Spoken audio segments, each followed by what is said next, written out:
provide service to dozens of warm destinations. We're 22 WSBT. Together making a difference. Live, this is News 22 at 5. George W. Bush makes two important campaign stops in Michiana. We are live with the latest from South Bend and Benton Harbor. It has a raw reputation, but not all sushi is made from uncooked sea critters. Tonight, why the bite-sized import is no longer for the faint of heart and stomach. And in weather, nice, sunny, and warm today. A little cooler for the weekend, but still a forecast you're going to like coming up. Good evening, I'm Deborah Daniel. And I'm Cindy Ward. Michiana Republicans are enjoying their day in the spotlight today. Presidential candidate George W. Bush made two stops in Michiana today. He started in the key battleground state of Michigan. In a speech at Lake Michigan College, he talked up his Social Security plan and accused Vice President Al Gore of trying to be all things to all people. After a short break, he moved on to South Bend Regional Airport. That's where News 22's Kirk Mason begins our team coverage. Kirk? Deborah, George W. Bush just finished speaking a couple of minutes ago. In fact, if we peer off, there is his plane. About 2 minutes ago, Bush stepped into the plane. Then after shaking hands with his constituents for several minutes out here, a loud, large, and excited crowd greeted the Texas governor here at the South Bend Regional Airport. Bush's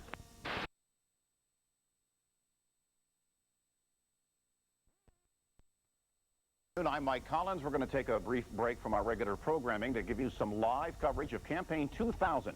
Republican candidate for President George W. Bush is, at this moment, getting off of the campaign bus at South Bend Regional Airport, where he will greet and talk to a crowd of about 500 people. He spent the earlier part of this day in the rich voting area for Republicans of Southwest Michigan, Kalamazoo. Then he went on to Benton Harbor and Lake Michigan College. He'll do the handshaking here. This very much is an event to appease two different groups of people. The loyal Republicans of northern Indiana. This will probably be the only campaign stop by one of the presidential candidates this year, either Al Gore or George Bush in our area. But do remember that the coverage of a Bush campaign stop in South Bend reaches all of the people in southwest Michigan. And Michigan is very much in play in this presidential election year.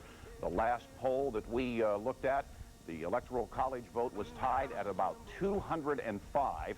That leaves 128 electoral votes in play, and that includes the state of Michigan.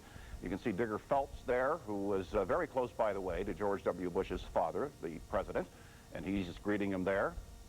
And the other Republicans, I think Governor Engler in the background by the door of the bus. Earlier, we heard from David McIntosh, the Republican candidate for governor.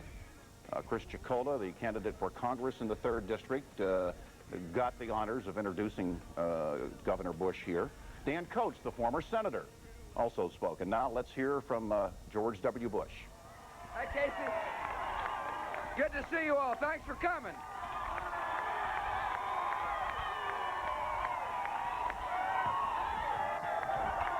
Yeah, here we go. I appreciate the next congressman from this district standing by my side. We got to send this man up to Washington, D.C. I'm going to need some help. Great. Good. Great. It's good to be with the next governor of the state of Indiana, David McIntosh. And the current governor of the great state of Michigan, John Engler. They've heard of you. I appreciate so much being here with the former United States Senator, a man who brought a lot of dignity to the office, Senator Dan Coates. And I want to thank you all for coming. Pretty soon, help is on the way.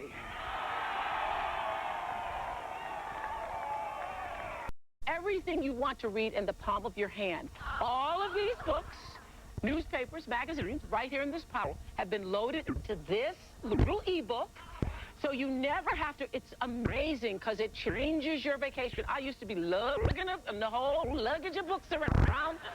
So you just download all the books, and then when you don't want to read that book anymore, you download more books. The e-book retails now. This is a CBS News special report. Dan Rather at CBS News World Headquarters and Election Headquarters in New York, bulletin from Florida, that the Florida Supreme Court is reported to have issued a stay saying that the Secretary of State cannot certify a vote in Florida until further notice. We go to John Roberts at the White House. John? Okay, great. John?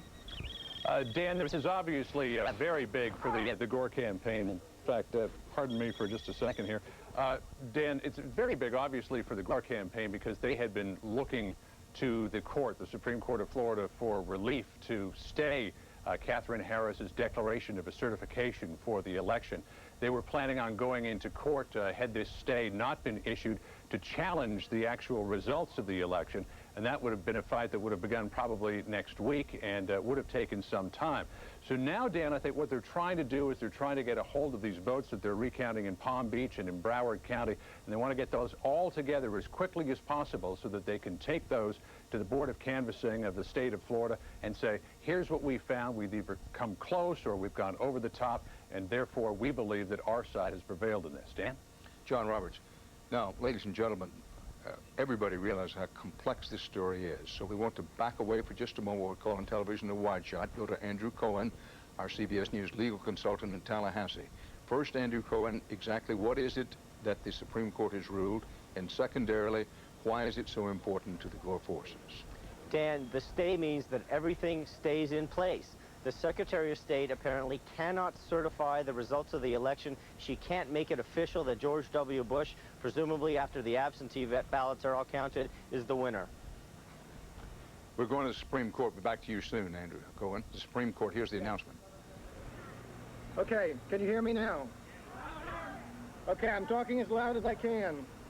The court has entered an order accepting jurisdiction in the case that was brought. The Florida Supreme Court, apparently with this decision, what it's attempting to do is to order the Secretary of State, you don't make any pronouncements or announcements about who gets Florida's 25 electoral votes until we, at least until we hear this case at 2 p.m. on Monday. I underscore the word Monday. Now let's go back to Andrew Cohen.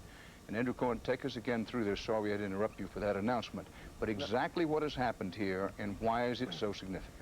Well, it's significant for two reasons, Dan. As I was saying, it stays everything. The Secretary of State can't certify the election. She can't make the results official, so that if George W. Bush has the lead after these absentee overseas ballots are received by midnight tonight, she can't do anything about it, at least until she hears back from the court. That's the one bit of good news for the Gore camp. The other bit of good news, and maybe even more significantly good news, is that the Supreme Court has accepted jurisdiction. That means they're going to hear issues relating to the substance of what the Gore camp wants. That may mean that towards the end of next week, they may get the victory they want. They may get the Supreme Court actually saying that these late counted ballots must be considered as part of the final vote tally. It may not be what they decide, but they're at least going to take up the issue, and that's a big victory for the Gore folks. They were hoping for exactly this result when they went to court earlier today. Clear win this hour for the Gore forces. John Roberts, you have additional information. Dan, you know, every couple of hours the legal worm turns in this case. One time George Bush is up, a couple of hours later Al Gore is up. We were expecting that the Vice President was going to speak from just outside of his home, the Naval Observatory, about 15 minutes ago. Obviously, these latest developments have set things back just a little bit.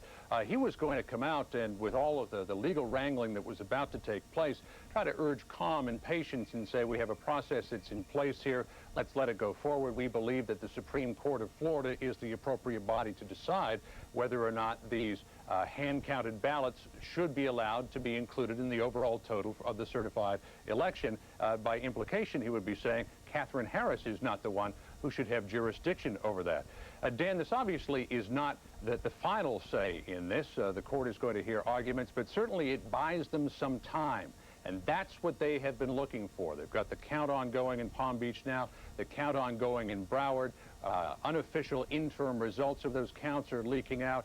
Sources inside the campaign are leaking out what they say are their projections of where they think this vote is going to end up. So, Dan, they're really waging a huge public relations campaign to give the big suggestion that they are going to get this close, if not go over the top. Today, Bush with a big win with the local Democratic judge who backed the Republican State Secretary of State's determination to certify a vote tomorrow and without any of the newly counted or recounted votes. He backed that. Big victory for Bush. Bush team celebrates. Then as the day goes along, the state Supreme Court in Florida says we're going to hear on a sort of quick basis, I wouldn't say emergency basis, although that's what it amounted to, we're going to hear the Gore campaign's appeal that we, the Supreme Court, should decide this matter. So that came through. Now the Supreme Court has spoken, and now it's celebration time for the Gore people. Keep in mind when I say celebration time, neither side has won. George Bush continues to lead in the Secretary of State's official vote tally by 300. She, the Secretary of State, wanted to certify Florida's 25 electoral votes tomorrow for George Bush. That would be on the basis of his 300 vote actually counted, tabulated lead, and whatever the military absentee late coming in votes would be at midnight tonight. But right now, this Florida Supreme Court has said that she cannot do that. Bill Whitaker's in Austin. Well, Bill, things have turned very quickly. Any reaction there? Well, Dan, this has been a roller coaster ride for the folks here at the Bush campaign. First this morning, good news. Then now this afternoon, not so good news. But this campaign believes that they are on solid legal ground. They also believe that Secretary of State Katherine Harris is on solid legal ground. But in truth, they wanted things to proceed so that she would be able to certify this vote tomorrow so that the Democrats would be in the unenviable position of trying to overturn an election. Right now, they're all at square.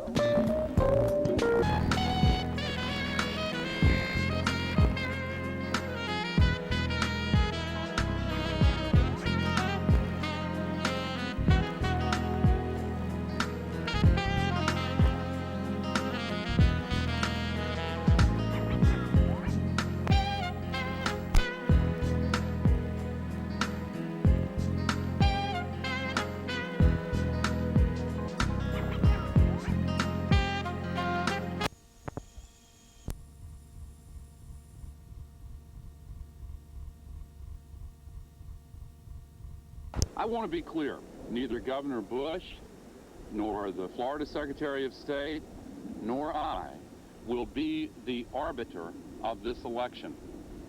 This election is a matter that must be decided by the will of the people, as expressed under the rule of law, law which has meaning, as determined in Florida now by the Florida Supreme Court. Thank you. Vice President Gore with a short statement in the wake of the Florida Supreme Court saying that the Secretary of State of Florida cannot, as she said she was determined to do, certify a winner in Florida tomorrow. The Supreme Court's going to hear arguments. This is the Florida State Supreme Court will hear arguments on Monday. Quoting Vice President Gore, a matter that must be decided by the will of the people. This has been his message. He's staying right on it, emphasizing that he says that he wants, and he said that he thought the governor of Florida, Jeb Bush, Governor George Bush's brother, and the Secretary of State of Florida would also want the person who got the most votes, actually got the most votes in Florida, to be declared the winner. So the bulletin of this hour, State Supreme Court in Florida says hold the phone in certification, not going to happen until we hear arguments beginning at 2 o'clock on Monday, and Vice President Gore comes out to say, I think when all the votes are counted, I'll be the winner. I hope so, but the main thing is to get the votes counted. John Roberts is with the Gore campaign, speaking from the White House just now. John. Dan, it shows just how quickly this story is changing. Not 40 minutes ago, the Vice President was scheduled to come out of the Naval Observatory and try to urge calm among the American people to say, look, there's a legal process in place. We have to let it play out. He was going to be playing to the court of public opinion, trying to build in some sort of buffer of time so that even if the election were certified and George Bush was the winner of Florida tomorrow, he might still have some resilient public opinion with him to want this hand count to go ahead. Now he's got the Supreme Court of Florida on his side, so he can just sit back and say, we have to let this process continue, and the Supreme Court of Florida has spoken. They're the ones who are determining whether or not the will of the people will be heard. And Dan, I can't stress enough how worried the Gore campaign was about this upcoming weekend. They've been engaging in this public relations campaign to try to get the number of votes that they're counting in Palm Beach and Broward out there, even going so far as to project the number of votes that they think they might get. And they've been calling around to the presidents of network news divisions to say, well, when you cover this announcement tomorrow and you see all the celebrating in Austin, let's not forget the circumstances under which this took place. Very concerned about what was going to happen over this weekend.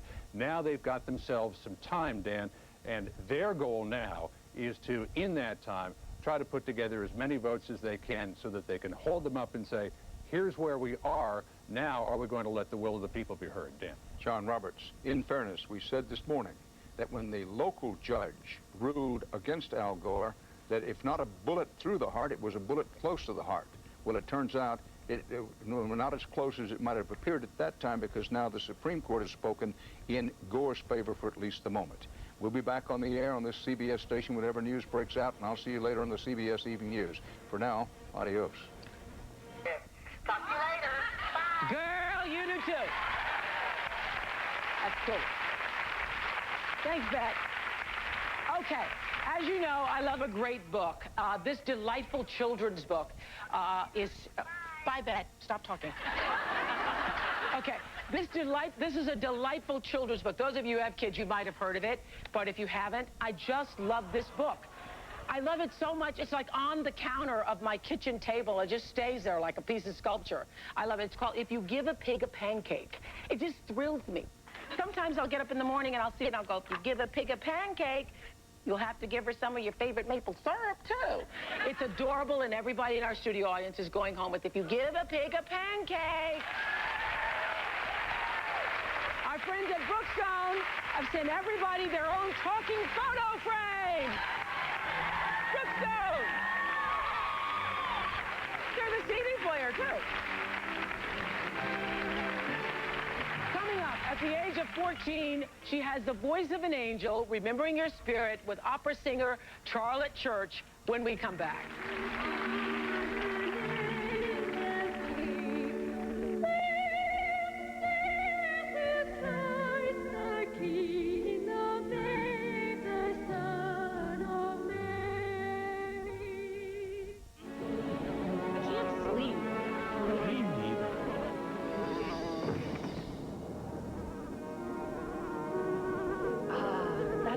Better. Oh, yeah.